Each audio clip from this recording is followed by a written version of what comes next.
Muli na namang nahaharap sa kontrobersya ang ilang tauhan ng PNP. Sa Mabalacat, Pampanga, ilang pulis ang inireklamo ng pagtatanim di mano ng ebidensya laban sa ilang nahuling drug suspect. Mariin naman itong itinanggi ng Mabalacat Police. May report si June Veneracion. April 24, sa pagitan ng alas 6 at alas 7 ng gabi, biglang may pumarada sa tapat ng bahay ni Elias Lando sa Mabalacat, Pampanga. Bigla akong kinuha. Pagkatapos po, dinikit po ako sa pader namin. Tapos yung kamay ko, linagay sa likod. Biglang pinasas. Pagkatapos, dinala na siya sa Mabalacat City Police Station. Isinama raw si Elias Lando sa 5 iba pang naarestong drug suspect. Pinalabas daw ng mga pulis na sama-sama silang naaresto sa isang lugar. Yung pong droga, inilatag na lang po yun dun sa daw. Tapos kinunan po kami ng picture na yun daw po yung nila sa amin. Nakuha nila mark money at saka ilang sachet na shabu. May sinabi pa nga raw sa kanya ang hepe ng Drug Enforcement Unit ng Mabalacat. Linyang tumatak daw sa kanyang alaala. Sabi po ni Captain Florida sa amin, kada raw po mauuli niya kapag siya yung napuno, papatay na lang daw tapos sasabihin niya naglaban. Kahit hindi naman po raw. Itinanggi ito ni Senior Inspector Melvin Florida. Nag-positive pa nga raw sa shabu ang 6 na naaresto nila noong April 24. Kilala na rin daw nila ang nagrereklamo laban sa kanila. Upon arrest, nag-offer siya na along the way, papunta kami dito sa istasyon. Ino-offeran kami ng serte naman na wag na daw siyang huliin. Magbabayad na lang siya para madali. Sabi ko, hindi pwede yan. Kalokohan yung pinagsasabi mo. Pero pagdating sa husgado, dinismiss ang kaso laban kay Lando at 5 iba pang drug suspect dahil walang nakitang probable cause ang hukom. Si Lando ay isa lamang daw sa mga dumadaming biktima ng umano'y pagtatanim ng shabu sa Mabalacat. Sabi ng Volunteers Against Crime and Corruption. Hindi rin namin alam kung ano ba talaga yung natunay na motibo. Ito ba para lang masabing may accomplishment? Wala pong takipan ito at kung mapapatunayan na sila talaga may kasala, then kung ano po yung nararapat na sanksyon o kaparusahan, maipapataw po sa kanila. Gusto ng VACC na matanggal sa pwesto ang Chief of Police at hepe ng Drug Enforcement Unit ng Mabalacat City. Ako po bilang isang pulis ay nakahanda naman akong bumaba sa pwesto. Pero ito lang pong masabi ko, wala pong ginawang masama, walang ginawang illegal yung kapulisan po ng Mabalacat. June Veneracion, GMA News. Sa nakaraang Universal Periodic Review ng United Nations Human Rights Council, nakatanggap ng mahigit 200 mga rekomendasyon ang Pilipinas kaugnay ng kampanya kontra droga at di manoy extrajudicial killings. Muli namang nadagdagan ang bilang ng mga pagpatay na may posibleng kinalaman sa illegal na droga. Sa gitna yan ng mga lehitimong operasyon kung saan ilang personalidad ang naaresto, kabilang ang dating PBA player na si Dorian Peña. May report si Bam Alegre. Sa loob ng sarili niyang bahay, bumulagtas si Gaddafi Salik matapos siyang pagbabarilin na hindi pa nakikilalang salarin sa barangay Pasong Tamo, Quezon City. Kwento ng asawa ng biktima, 3 lalaking nakamaskara ang sapilitang pumasok sa kanilang bahay at pilit na hinahanapan ng shabu si Gaddafi. Pinadapa nila yung asawa ko. Tapos yun na, naghalughog sila sa loob ng bahay. Ang sabi nila, ilalabas na daw. Wala naman po talaga, sir. Sabi namin, kahit magano po kayo, wala po talaga. Tapos yun, maya-maya, binaril na nila. Aminado ang asawa ng biktima na dati nang sumuko sa Oplan Tokhang, si Gaddafi. Pero blanco pa rin sila kung sino ang nasa likod ng pamamaril. Patuloy ang investigasyon ng pulisya sa krimen. Sa kwarto naman ng kanyang kinakasama, napatay ang isang lalaki matapos pagbabarilin ng hindi pa rin nakikilalang mga salarin sa barangay Old Balara. Dead on the spot ang biktimang si Paul Vincent Abdao na dati umanong nasangkot sa illegal na droga. Inaalam pa ng mga pulis kung may kinalaman niya sa illegal na droga ang krimen. Patay rin sa pamamaril ng hindi pa nakikilalang mga salarin ang tricycle driver at tulak umanong si Alfie Cordero sa Plaridel, Bulacan. Base sa investigasyon, 2 nakamotorsiklong lalaki ang biglang lumapit kay Cordero saka siya pinaputukan. Tumanggi magbigay ng pahayag ng pamilya Cordero ukol sa pamamaril. Ang mga kasong ito, nadagdag na naman sa bilang ng mga homicide under investigation na hindi malinaw kung may kinalaman niya sa illegal na droga.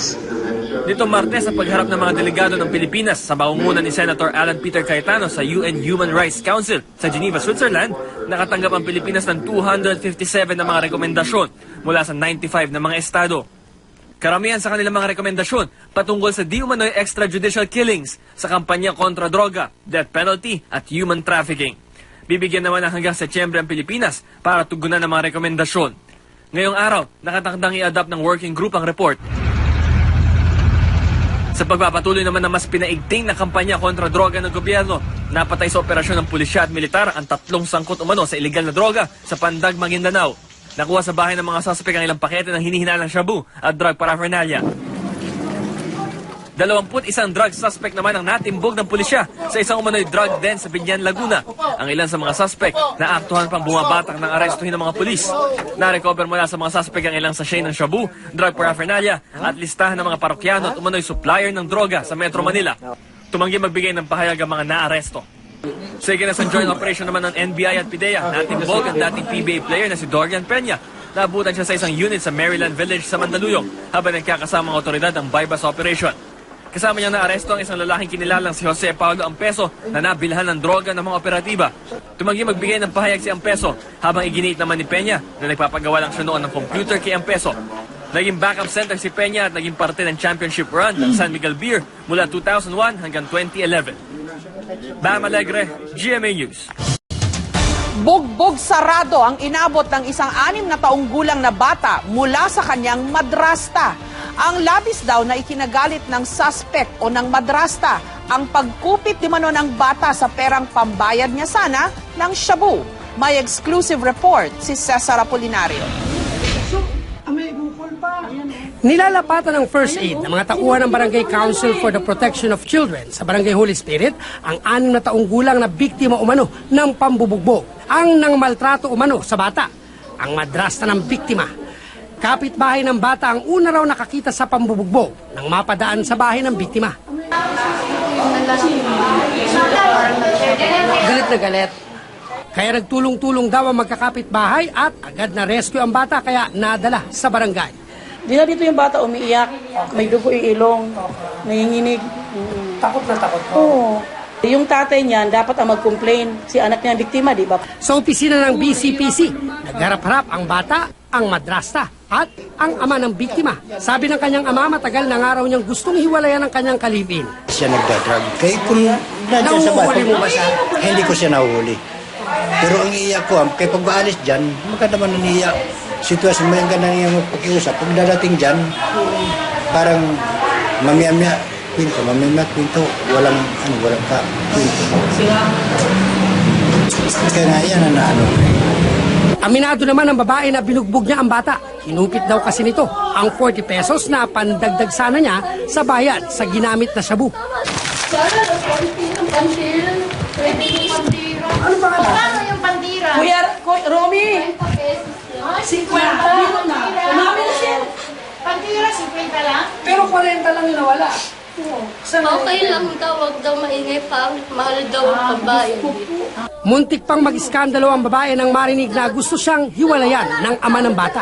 Ayoko ng ganyan. Nanapay na yung tatay ko. Wala na akong pakialam dyan. Wala akong anak. Ayoko na. Mamamatay na ako pag nagkaroon pa ako ng alagain dyan. Alagain bata yan eh. Masabi kakain pa iinom. May kasamang bata. Nabastos ako sa pagiging ina. Ana Marie, Tumigil ka muna, tumigil ka. Nagtamo ng bukol sa noo at sugat sa ilong at iba pang parte ng katawan ng bata dahil sa pambubugbog. Kasong child abuse ang planong isampa laban sa babae. Pinagbawalan na siyang lumapit sa bata at isasailalim na rin sa drug test. Cesar Apolinario, GMA News. Ngayong buwan na nakatakdang magkaroon ng bilateral talks ang Pilipinas at China kaugnay ng girian sa West Philippine Sea. Pero ang arbitration ruling na pumabor sa Pilipinas, posibleng hindi pa rin daw mapag-usapan. Samantala sa kanyang pagharap sa World Economic Forum on ASEAN sa Cambodia, hinimok ni Pangulong Rodrigo Duterte ang mga kapitbahay ng Pilipinas na makiisa sa pagsugpo sa droga. Live mula sa Phnom Penh sa Cambodia, may report si JP Soriano. JP? Jessica, mag-aalas 9 nga ng gabi dito sa Cambodia na nakaalis si Pangulong Rodrigo Duterte sa Phnom Penh at sa mga oras na ito ay papunta na siya sa Hong Kong para ipagpatuloy ang kanyang pagbisita sa mga ilang bansa rito sa ASEAN. Pero naging abala, Jessica, ang ating Pangulo at ang kanyang mga cabinet officials sa pagbebenta sa mga mamumuhunan na umattend ng World Economic Forum tungkol sa Dutertenomics, sabay paghikayat sa mga kapitbahay natin sa ASEAN na manindigan at makiisa sa kampanya kontra illegal na droga. Bilang chair ng ASEAN ngayong taon, si Pangulong Rodrigo Duterte ang isa sa mga pangunahing speaker sa World Economic Forum dito sa Phnom Penh, Cambodia. ASEAN is home to more than 600 people, making it larger than European Union or North America. Sa kanyang talumpati, hinimok niya ang mga kapitbahay ng Pilipinas na sumama sa pagsugpo sa problema sa droga sa rehiyon. We need to take a committed stand to dismantle and destroy the illegal drugs trade apparatus. We must reaffirm our commitment to realize a drug-free ASEAN community. Binigyang diin din ng Pangulo ang kahalagahan ng kabataan sa pag-unlad ng ASEAN region. We must empower them to be the best version of themselves. But we cannot turn a blind eye on the scourge of illegal drugs that threatens our youth. Sa international media naman, Dutertenomics ang buzzword para maghikayat ng mga mamumuhunan. Pero sa question and answer, hindi nawala ang tanong tungkol sa estado ng human rights sa Pilipinas. I recently talked to some German business leaders in the Philippines, and they were kind of concerned what's happening with the war on drugs because they kind of fear damage of the rule of law in general. And my question would relate to if you think that the war on drugs might actually lead to lesser foreign direct investments.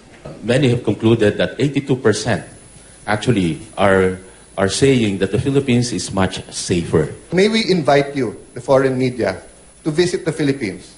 Do it quietly, do it with all the fanfare, but do it with an open mind, and we will show you that the country is now becoming more peaceful, open for business. Sa nakaraang Universal Periodic Review ng United Nations Human Rights Council kung saan dumipensa ang bansa sa di umano'y human rights violations, tanging China lang ang hayagang sumuporta sa kampanya kontra droga ng Pilipinas. Kasunod nito, inihayag naman ni incoming Foreign Affairs Secretary Alan Peter Cayetano na magsisimula na ang bilateral talks ng Pilipinas at China ngayong buwan tungkol sa West Philippine Sea. We will start talking to China bilaterally about the claims of both countries. And the COC, yung conduct on the seas, diba? The Code of Conduct. Pero ang arbitration ruling na pumabor sa Pilipinas laban sa China, hindi pa raw tiyak kung mapag-uusapan. Even if we want it implemented, that's only against China. Eh paano yung claims ng Vietnam, Malaysia, Brunei, etc.? So kakasuhan din ba natin sila lahat? Diba? Nare-report sa media lang yung aggressiveness ng China sa island niya. But the others are also building. Pero Jessica, ang sinasabi ni incoming DFA Secretary Senator Alan Cayetano, hindi naman daw magbabago ang posisyon ng Pilipinas pagdating sa usapin ng teritoryo o claims natin sa South China Sea. Patuloy pa rin daw paglalaban ng ating sovereign rights doon. Mabalik lang ako doon sa mga naging pag-uusap, doon sa pag-present ng Dutertenomics ng mga kabinete ng Pangulong Duterte at hindi lang naman sumentro sa pagtatanong tungkol sa mga kalagayan o estado ng human rights sa Pilipinas. Ang mga questioning doon, marami rin naman naging lengthy din naman yung conversation at inquiry ng mga international media kaugnay sa mga magiging kung paano patatakbuhin ang mga infrastructure projects sa ilalim nga ng Dutertenomics at tumalabas nga dito talaga tila kung pagbabasihan tila nabinyagan itong si incoming DFA Secretary Alan Cayetano sa mga tanong at kaugnay sa human rights, pati na rin sa mga foreign policies na ipatutupad ng Pilipinas. Jessica? So mixed yung mga naging tanong o concerns about sa atin, no? Tungkol sa Pilipinas. JP, may mga nagtanong tungkol sa ekonomiya, tungkol sa girian sa West Philippine Sea, and mukhang hindi na iwasan yung issue ng human rights o EJK. Kumusta naman ang reaksyon ng mga audience, yung mga negosyante, pati na yung mga media dun sa naging sagot ng mga cabinet secretaries na dumipensa para sa Pilipinas. JP. Okay, very engaging naman ang mga naging conversation. Syempre hindi naman din agad may mga follow-up questions kung kaugnay doon sa human rights situation sa Philippines. Pero alam mo, ang napansin ko lang nung na-raise yung isyong yon, mostly from European journalists na nandito, yung about doon sa human rights cases, ay sunod-sunod mas naging aktibo ang yung mga cabinet secretary sa pagpapaliwanag. Parang they felt it was their time para talagang ma-explain yung totoong sitwasyon ng na according sa Administrasyong Duterte, yung totoong sitwasyon ng human rights cases sa Pilipinas. Overrated daw yung mga exaggerated daw yung mga numbers. Umikot sa ganon, nakita naman natin maganda naman yung din yung pagtatanong tungkol doon sa mismong Dutertonomics. Gusto nilang malaman kung gaano karami doon yung investment from China, gaano karami doon yung investment from Japan, gaano ba ka-feasible yung mga proyektong yon. I would say based on sa aking observation, na i-present naman ng administrasyon yung kanilang goal dito. Although syempre hindi talaga kagaya nga kahapon na ating nabanggit, hindi daw talaga maiiwasan o in-expect naman nila in a way na posibleng ma-raise nga yung issue ng human rights cases sa Pilipinas. Maraming salamat sa iyo, JP Soriano. Apektado na raw ang buhay ng Muslim community sa Quiapo, Maynila dahil sa araw-araw na operasyon ng mga pulis matapos ang magkakasunod na pagsabog nung Sabado. Kanina, muling nabahala ang mga residente ng nagmistulang full force na pumunta sa Quiapo ang mga pulis. Pero ayon sa PNP, bahagi pa rin ito ng kanilang investigasyon at wala namang bomb threat. May report si Ivan Mayrina. Pasado alas 8 ng umaga isinara ng mga pulis sa Norsagaray Street sa Quiapo, Maynila at ilan pang kalyeng karugtong nito. Ano mo'y may bomb threat o di kaya malaking police operation. Maliban kasi sa mga pulis, nagdatingan din ang mga SWAT, mga kawani ng bomb squad at mga nakasibilyang operatiba ng Manila Police District. Lockdown is already part of our operating procedure sa Quiapo dahil doon sa nangyari nung pasabog to prevent any possibility that another explosive device might be used. Pinasok ng mga pulis ang 4-story hotel building na 888 Diamond Lodge. Sa ilalim daw nito nag-oopisina ang target umano na magkasunod na pagsabog nitong Sabado. Mula sa isa sa mga kwarto sa ika-4 na palapag, nagbaba ang mga investigador ng isang package gamit ang isang lubid at ilang beses sinukat ang kababagsakan nito. Isa raw kasi sa mga teoryang tinitingnan. Ang ikalawang bombang sumabog bago mag-alas 9 ng gabi nung Sabado ay posibleng ibinaba ng isang nag-check-in sa lodge nung araw na yon. Bago mag-alauna ng hapon, nilisan ng mga pulis ang lugar kasama ang 3 empleyado ng hotel. Hindi raw sila mga suspect, kundi mga saksi. For invitation lang po yun, hindi po suspect. For verification and also for interview. Kasi baka makapagbigay po sila ng information that can help us identify the suspects po. That's one of the leads we are pursuing now on how the explosive device, the secondary explosive device was placed in the area. So that's part of it. Apektado na raw ang buhay ng mga tao sa Muslim community sa Quiapo dahil marami ang natatakot sa halos araw-araw na operasyon ng pulisya sa kanilang lugar matapos ang nangyaring pagsabog. Pinabulaanan din nila mga usap-usapang away ng mga paksyon ng mga Muslim ang punot dulo ng tangka sa buhay ni Attorney Nasser Abinal na isang opisyal ng mga Shia Muslim. Ang epekto sa amin dito na yung mga nagtitinda, yun lang ang problema. Pero baka yung ibang namimili, baka natatakot sila dito. Lahat po yan ay Islam. Naniniwala po kami sa nag-iisang Diyos saka sa lahat ng mga katuruan ng Islam. Hindi po maaaring mag-away ang Shia at Sunni kasi karamihan dyan magkakamag-anak lang eh. Di po ba? Magkakamag-anak lang eh. Paano bumumbahan ng Sunni yung Shia? Mga kamag-anak nila. Ivan Mayrina, GMA News. Sa unang 3 buwan ng 2017, bumaba ang net trust rating ni Vice President Leni Robredo base sa pinakabagong survey ng SWS o ng Social Weather Stations na nailathala sa Business World. Positive 30 na katumbas ng good na grado ang nakuhang net trust rating ng Vice Presidente. 15 puntos na mas mababa ito kumpara sa positive 45 na nakuha ni Robredo sa pagtatapos ng 2016. Walang nagkomisyon sa SWS para isagawa ang trust rating survey. Sa kabila naman ng pagbaba ng kanyang trust rating, nagpasalamat pa rin ang kampo ng Vice Presidente sa patuloy raw na pagtitiwala ng publiko.